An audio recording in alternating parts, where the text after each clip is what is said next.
ஆண்டவராகிய இயேசு கிறிஸ்து நாமத்தில் அன்பின் வாழ்த்துக்கள். இந்த மெய்ப்பினுடைய கோளிலே உங்களை சந்திப்பதிலே நான் பெருமகிழ்ச்சி அடைகிறேன். இந்த நாளிலே எடுத்துக்கொள்ளப்பட்ட வேத பகுதி தேவன் சிநேகிக்கிற பரிசுத்தம். மல்கியாவிலே வாசிக்கிறோம். மல்கியாவிலே 2வது அதிகாரம் 11வது வசனத்தில் கர்த்தர் சிநேகிக்கிற பரிசுத்தத்தை என்று எழுதப்பட்டிருக்கிறது. கர்த்தர் சிநேகிக்கிற பரிசுத்தம். உங்களுக்கு அந்த வசனத்துக்குள்ளே நான் போல வெறும் கர்த்தர் சிநேகிக்கிற பரிசுத்தம், இது ஊழியக்காரனாக இருந்தாலும் விசுவாசியாக இருந்தாலும் அதில் இந்த கர்த்தர் சிநேகிக்கிற பரிசுத்தத்தை குறித்து ஒரு அறிவு இருக்கணும். தேவன் பரிசுத்தத்தை விரும்புகிறவர். பரிசுத்தம் இல்லாமல் தேவனுக்கு பிரியமாக இருப்பது கூடாத காரியம் என்று வேதத்தில் வாசிக்கிறோம். சரி, இப்பொழுது உபதேசத்துக்கு உபதேசம் பரிசுத்தத்தை குறித்து எழுதப்பட்டிருக்கிறது. ஒரு சபையின் திருச்சபையினுடைய உபதேசம் இன்னொரு திருச்சபைக்கு அது விகல்பமாக இருக்கும். சபைகளுக்குள் இருக்கிற பிரிவினையே பொதுவான பரிசுத்தம் இருக்காது. ஒவ்வொரு சபைக்கும் ஒவ்வொரு உபதேசம் இருக்கும், ஒவ்வொரு கோட்பாடுகள் இருக்கும், ஒன்றுக்கு ஒன்று வேறுபட்டு கொண்டு இருக்கும். அதில் சிலது பழக்க வழக்கங்களும் அதில் நம்முடைய வாழ்க்கையில் அன்றாடம் காணப்பட்டு கொண்டு இருக்கிறது. ஆனால் கர்த்தர் சிநேகிக்கிற பரிசுத்தம், இதை முதல்ல புரிந்து கொள்ள வேண்டும். அடுத்தது இந்த பரிசுத்தம் எப்படியெல்லாம் சீர்குலைக்கப்படுகிறது என்பதை குறித்து இன்று நாம் தியானிக்க போகிறோம். நாம் பரிசுத்தராக இருக்கிறது போல நீங்களும் பரிசுத்தராக இருங்க என்று வேதம் சொல்லுகிறது. கர்த்தர் என்ன சிநேகிக்கிறார்? தேவனுடைய நேசம் நம் மீது எப்படி இருக்கிறது? தேவன் எப்படியெல்லாம் நம்ம ஆசீர்வதித்திருக்கிறார்? தேவைகள் தேவைகள் தேவைகள் தேவைகள் 24 மணி நேரமும் நாம் ஜெபத்தில் இருந்தாலும் மூலக்காரி நம் தேவைக்காக அமர்ந்து கொண்டிருப்போம். தேவை மட்டும் இல்லாவிட்டால் எவ்வளவு ஜெபத்தில் அந்த ஐக்கியங்கள் அல்லது போக்குவரத்துமாக இருக்கிறது, அந்த ஆர்வம் விசுவாசம் இருக்கிறதா என்று நாமே சோதித்து பார்த்து கொள்ள வேண்டும். தேவைகளுக்காக தேவனா, தேவன் தான் நமக்கு தேவையா? இது ரெண்டும் இருக்கிறது. எல்லாருமே ஆரம்ப காலத்தில் தேவைகளுக்காக கர்த்தரை சேவிக்கிறவர்கள் உண்டு, இல்லைன்னு சொல்லலை, தெரியாது இல்லையா? ஆனால் வளர வளர வளர அந்த பழக்கம் என்ன செய்ய வேண்டும் என்று கேட்டால், நம்முடைய தேவைகள் ஒரு பக்கம் இருந்தாலும் நம்முடைய வாழ்க்கையில் அந்த தேவனை தரிசிக்கிறதும் தேவனோடு சஞ்சரிக்கிறதும் தேவனோடு ஒரு வாழ்க்கை நடத்துகிறதுமாய் நம்முடைய இருதயம் காணப்பட வேண்டுமே தவிர வேறு எந்த விதத்திலும் நாம் போய் இந்த தேவைகள் கேட்ட பிறகு பழக்க வழக்கங்கள் எல்லாம் மாறணும். ஆவிக்குரிய பழக்க வழக்கங்கள், இந்த பழக்க வழக்கங்கள் அவங்கள விட்டு விலகணும். தேவைக்காக ஒரு 5 நிமிடம் ஜெபித்தாலும் ஒரு அரை மணி நேரம் தேவ சமூகத்தில் அமர முடியுமா என்று பார்த்தால் அப்படி நம்ம வளர்த்து கொள்ள வேண்டும். இந்த வேத பாடத்தில் தான் இதையெல்லாம் நான் போதிக்க முடியும். இது சபை அடுத்த கட்ட ஆசீர்வாதத்தினரே போவது. இந்த உலக பிரகாரம் ஆசீர்வாதம் நம்மளுக்கு வருவதற்கு முன்பு நாம் ஆவிக்குரிய ரீதியில் நாம் அடுத்த கட்டத்துக்கு போக வேண்டும். இல்லாவிட்டால் உலக பிரகாரம் ஆசீர்வாதம் வந்தாலும் அது நிலைத்திருக்காது. அதனால தான் அநேகர் ஆசீர்வாதத்தை பெறுகிறார்கள், எழுந்து போகிறார்கள். நல்லா புரிந்து கொள்ளுங்கள். பரிசுத்தம், தேவன் சிநேகிக்கிற பரிசுத்தம், தேவன் சிநேகிக்கிற பரிசுத்தம். சரி, எந்த சபையினுடைய உபதேசம் சுத்தமானது அப்படி எடுத்துக்கொண்டால், இன்று வரை சிலுவையிலிருந்து உயிர்த்தெழுந்த தேவன் அந்த நாளிலிருந்து இந்த நாள் வர யாருமே அதற்கு பதிலை சொன்னதில்லை. ஒவ்வொரு சபைக்கும் அவர்கள் உபதேசம் பெருசு, இன்னும் கொஞ்சம் விட்டால் மற்ற சபையினுடைய உபதேசம் எல்லாம் பொய்யானது என்றும் சொல்லுவார்கள். அது உண்மையோ பொய்யோ அது அவர்களுடைய இஷ்டம். ஆனால் விசுவாசிகள் நன்றாய் தெரிந்து கொள்ள வேண்டிய, சத்திய மார்க்கத்தின் விசுவாசிகள் தெரிந்து கொள்ளப்பட வேண்டிய ஒரு சத்தியம் என்னவென்றால், நீங்கள் தேவன் சிநேகிக்கிற பரிசுத்தத்தை தெரிந்து கொள்ள வேண்டும். The holiness which the Lord is pleased about it. என்ன பரிசுத்தத்தில் கர்த்தர் பிரியப்படுகிறார்? பரிசுத்தம் என்றால் என்ன?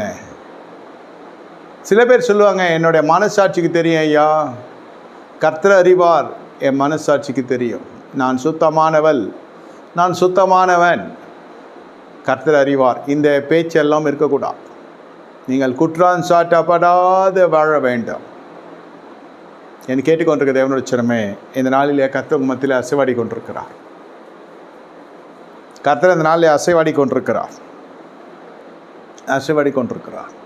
தேவன் சிநேகிக்கிற பரிசுத்தம் என்றால் என்ன தெரியுமா?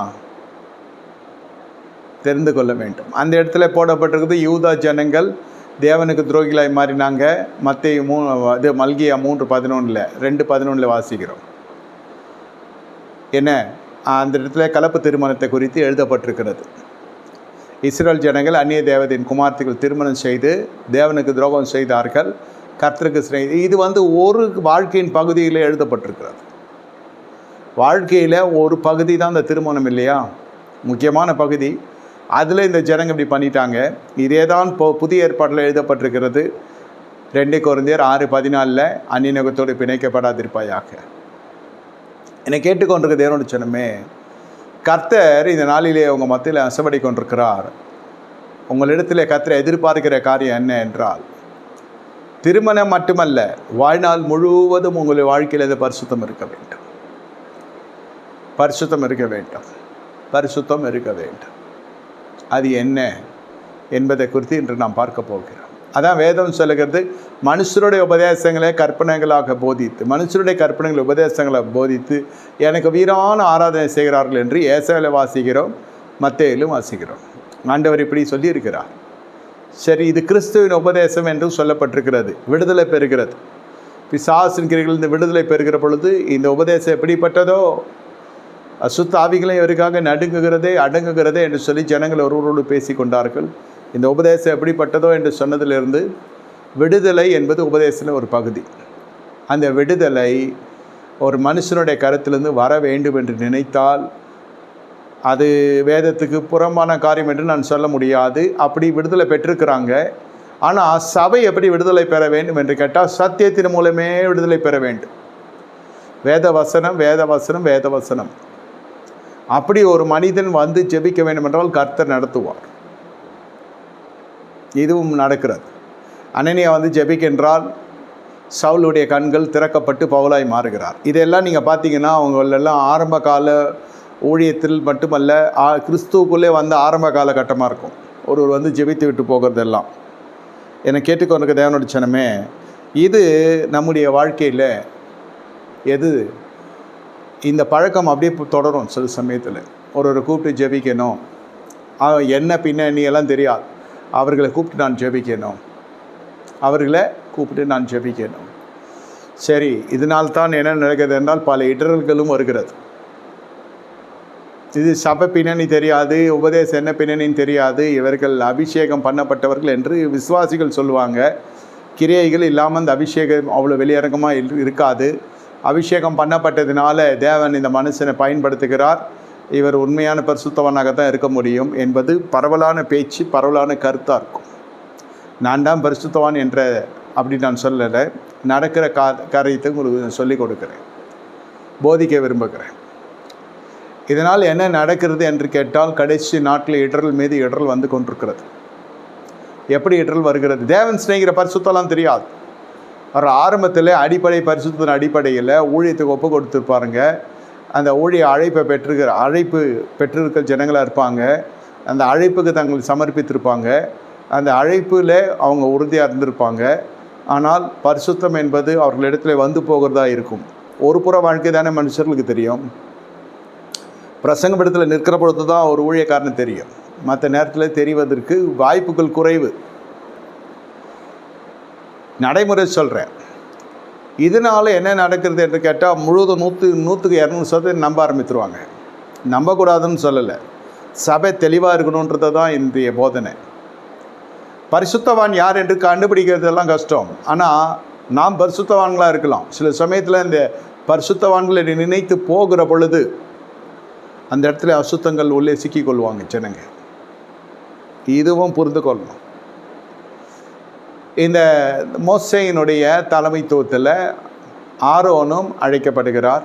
மோசே தெரிந்து கொள்ளப்பட்ட ஒரு தீர்க்கதரிசி. மோசே வாய்த்துக்கு வாய், இந்த மனுஷன் வாயாக இருப்பான், காரியதரிசியாக இருப்பான், இப்படி தான் சொல்லிட்டு கர்த்தருடைய சமூகத்தில் இந்த மனுஷன் பரிந்து பேசி ஆரோனை உள்ளே கொண்டு வருகிறார். ஊழியத்தில் ஆரம்ப காலத்திலே சொல்கிறேன்.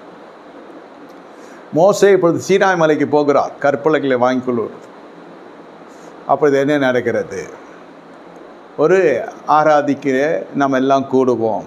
பெருந்திரள் வரல. பழைய ஏற்பாட்டில் 24,000 போட்டிருக்கு, புதிய 23,000 போட்டிருக்கு. புதிய ஏற்பாட்டில் 1 கொரிந்தியர் பார்த்தா அதிகாரத்தில் 24,000 போட்டிருக்கு. ஒரு 1000 டிஃப்ரென்ஸ் இருக்குதே தவிர சம்பவம் என்னமோ உண்மைதான். எழுந்தார்கள், உண்டார்கள், உறங்கினார்கள், விளையாடினார்கள், அப்புறம் ஆராதிக்க ஆரம்பித்தாங்க. ஆரம்ப ஆராதனை நல்லா தான் இருந்துச்சு.